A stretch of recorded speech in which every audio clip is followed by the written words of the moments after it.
Hi everyone, welcome back to DK Sharma irrigation hub. आज के lecture में हम देखेंगे जितनी भी टर्म्स यूज होती हैं ड्यूरिंग द ऋग्वेदिक पीरियड, तो वो सारी टर्म्स हम देखेंगे इस लेक्चर के अंदर एक साथ हैं। फॉर एग्जांपल अगर मैं आपको इजी सी टर्म्स बताऊं, पहले थी गऊ। गऊ का मतलब था काऊ। फिर हमने देखी थी एक और टर्म दैट इज गोमत। तो ये वो पर्सन हुआ करता था जिसके पास बहुत वेल्थ था, और वेल्थ में क्या चीज हुआ करती थी? काऊ। अब इन टर्म्स को क्यों पढ़ना है, why it is important? Because इससे हमें दो चीजें क्लियर होंगी।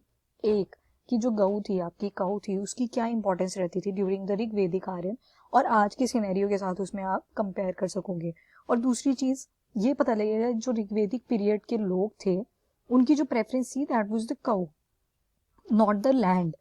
ठीक है, लैंड नहीं थी, कौन थी? काऊ इंपॉर्टेंट थी। बट जैसे जैसे आप आगे जाओगे ड्यूरिंग द लेटर वैदिक पीरियड, तो आप वहां पे देखोगे कि चॉइस ही बदल जाएगी। चॉइस का मतलब कि जो काऊ है वो इतना ज्यादा इंपॉर्टेंट नहीं रहेगी, जितनी अभी रोल प्ले कर रही है 1500 से 1000 BC तक, वो इतनी इंपॉर्टेंस नहीं रहेगी, वो इंपॉर्टेंस खो देगी। वो देखोगे आप लेटर वैदिक पीरियड में, तो वहां पे जो प्रेफरेंस होगी वो लैंड को देनी शुरू कर दी जाएगी। तो ये चीजें आप इन दो इन्फेरेंसेस को यहाँ से पॉइंट आउट कर सकते हो आफ्टर रीडिंग दीज टर्म्स।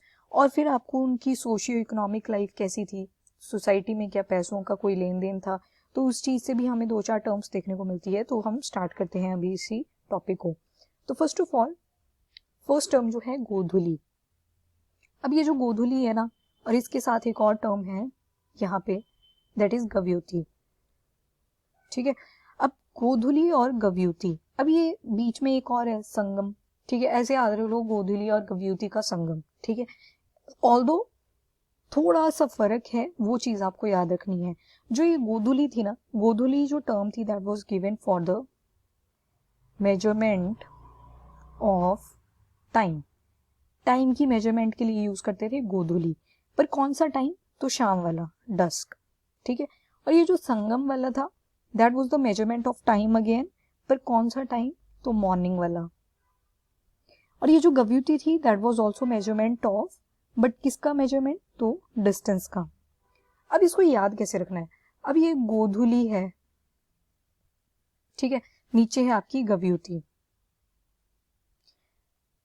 गोधुली में डी आ गया, ठीक है, पर इसका डिस्टेंस का मेजरमेंट नहीं है, इसका टाइम का है। और गव्युति में टी आ गया, पर इसका टाइम का मेजरमेंट नहीं है, डिस्टेंस का है। तो ऐसे ऑल्टरनेट करके इसको थोड़ा सा याद रख लेना। Done. And after that there is a दुहित्री। अब ये दुहित्री एक लड़की हुआ करती थी, डॉटर हुआ करती थी, जो कि क्या करती थी? हु मिल्क काउस, जो गायों से दूध लाया करती थी। तो दैट वाज द दुहित्री। ऑलराइट। फिर उसके बाद गोत्र। गोत्र आज भी हम पढ़ते हैं, और जो आज का गोत्र है दैट इज एक्सोगेमी। अपने गोत्र से बाहर ही शादी करी जाती है। ठीक है, there are lot of scientific reasons, और रिचुअलिस्टिक तो है ही, बट साइंटिफिक रीजन ज्यादा थे, तो ऑल्दो उनकी बातें नहीं करी जाती, बट यस, एक्सोगेमी जो गोत्र है वो आज भी चलता आ रहा है। जो गोत्र होता है that is basically a kinship units. फिर आता है विश। विश हमने पढ़ा था जब हम इसकी सोशल लाइफ कर रहे थे ऋग्वेदिक पीरियड का। तो जो क्लैन होता है, या जो पीपल होते हैं इन जनरल, मतलब पीपल से बनेगा ना एक क्लैन, तो उनको बोलते हैं विश। फिर आता है गणा। गणा भी हमने कर लिया था, ये होती है एक लीनिएज। दो जगह पढ़ा था हमने गणा, एक और पढ़ा था जो कि स्टैंडिंग ट्रूप्स भी थे। जब आर्मी वाली बात हुई तो उसमें क्या थे?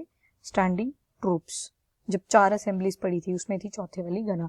तो लीनिएज, लीनिएज यहाँ पे क्या रिप्रेजेंट कर रही है? Standing troops. फिर आता है ग्राम, जो कि आज भी ग्राम ही बोला जाता है, तो विलेज। फिर आता है गौरी। जो गौरी होती है वो थी बफलो। बफलो को क्या बोला जाता था? गौरी। फिर आता है गोमत। गोमत is someone who is having lot of wealth, और वेल्थ की फॉर्म में क्या हुआ करता था? कौ। आई जस्ट होप ये टर्म्स आपको इजी रही। फिर आता है गोजित। अब ये जो गोजित है ना, इसको बोला जाता था, अब देखो यहाँ पे ना दो चीजें हैं। गो से क्या याद रख सकते हो? गऊ। तो गोजित को अगर मैं दो शब्दों में तोड़ूं तो ये बन जाएगा गो। गो मतलब काऊ। जीत की बात करूं तो मतलब जीतना। तो जिसने गाय जीत ली उसको क्या बोल दिया गया? गो जीत। फिर आता है वाप। वाप मतलब कोई चीज सो करना, किसी चीज को बोना, बोना। फिर आता है श्रेणी। श्रेणी को ही दार्टी भी बोला जाता है, या फिर आपको द्राटी पता हो तो ये थी सिक्कल, ठीक है, घास काटने के लिए जो यूज करते हैं। फिर आता है क्षेत्र, क्षेत्र हुआ करता था खेत, फील्ड। क्षेत्रपति जो हेड हुआ करता था फील्ड का, हेड ऑफ फील्ड। फिर आता है उर्वारा, अब फील्ड भी कैसी होगी, फर्टाइल, फर्टाइल लैंड। एंड उर्वारा जीत कौन होगा, जो कि किसको जीत लेगा, हु वॉन उर्वारा, हु वॉन फर्टाइल लैंड। फिर आता है फाला, फाला वॉज प्लो, क्या हो रहा है ये आज, प्लो। फाला बोल लो, लांगला बोल लो, दोनों टर्म्स किसके लिए थी, प्लो के लिए। फिर आता है गोघना, जो गोघना हुआ करता था that was basically a guest, जिसको मीट खिलाया जाता था, गेस्ट होता था ना खास, तो उसको दिया जाता था। अब आता है सीता, सीता जो था फरो था, फरो लगा होता है ना वो कांटेदार सा, वो होता था जो कांटे वाला स्ट्रक्चर बनता है बाय प्लो, तो उसको बोलते थे सीता। फिर आता है सीडी, आईफोन वाली सीडी नहीं है यहाँ पे, ये यान थी, YARN। फिर आता है तक्षाण, तक्षाण जो है ये कारपेंटर के लिए यूज करा गया था, कारपेंटर। निषक जो है ये आपको याद हो तो हमने इकोनॉमी में पढ़ा था, गोल्ड का था। बलि जो थी ये वॉलंटरी ऑफरिंग्स हुआ करती थी, बलि दी। समुद्र फॉर सी, नाव के लिए बोट। अब देखो यहाँ पे ये थोड़ा सा आपको कॉम्प्लेक्स लग सकता है, पर यहाँ पे हम इसको भी देख लेंगे अभी के अभी। मुझे पेन लेने दो, ठीक है। ये देखो ये कोई फील्ड है, this is a field. Field को क्या बोल दिया मैंने, क्षेत्र। कोई रामू है जो कि इसका हेड है, तो इसको मैंने क्या बोल दिया, क्षेत्रपति। अब ये लैंड जो है ये काफी उर्वार है, ठीक है, फर्टाइल है। मैंने घास काटने के लिए क्या यूज किया, तो श्रेणी, इस तरह से सिक्कल होती है ना जो, वही होती है।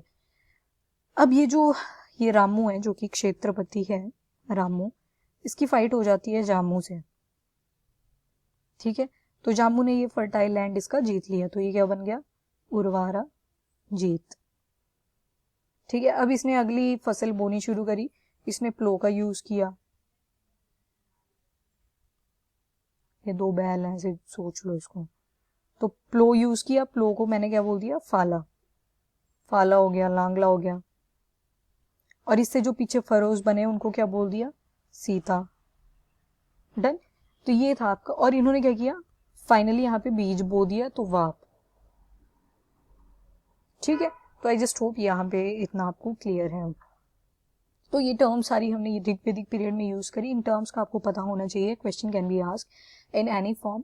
फॉर एग्जाम्पल टर्म्स दे दी जाएंगी जैसे गोजित, गोमत, पूछ लिया जाएगा ये किस चीज से एसोसिएटेड है, तो कहीं ना कहीं एक काउ से एसोसिएटेड है, बोल सकते हैं यस, क्योंकि गोजित है जिसने काउस को जीत लिया, और गोमत है जिसके पास बहुत सारा वेल्थ है in the form of cow.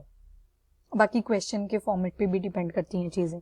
एक और टर्म पढ़ी थी हमने, दैट इज गव्यूति, गव्यूति थी, गवेषणा थी। तो ये सारी क्या थी, फाइट्स, जो किसके साथ हुआ करती थी, आर्यंस की, fights of Aryans with Panis. Panis कौन हुआ करते थे, फॉरेनर्स हुआ करते थे, who used to steal their cattles, ठीक है। तो this is all about your terms used by the Rigvedic people. अगले लेक्चर में हम करेंगे about the later Vedic culture, which is again a very important topic. So बिना देरी के अब वो स्टार्ट कर देंगे, और ज्यादा गैप नहीं आएगा वीडियोस के बीच के। तो अभी के लिए इतना ही, till then bye bye, take care, thank you and have a nice day.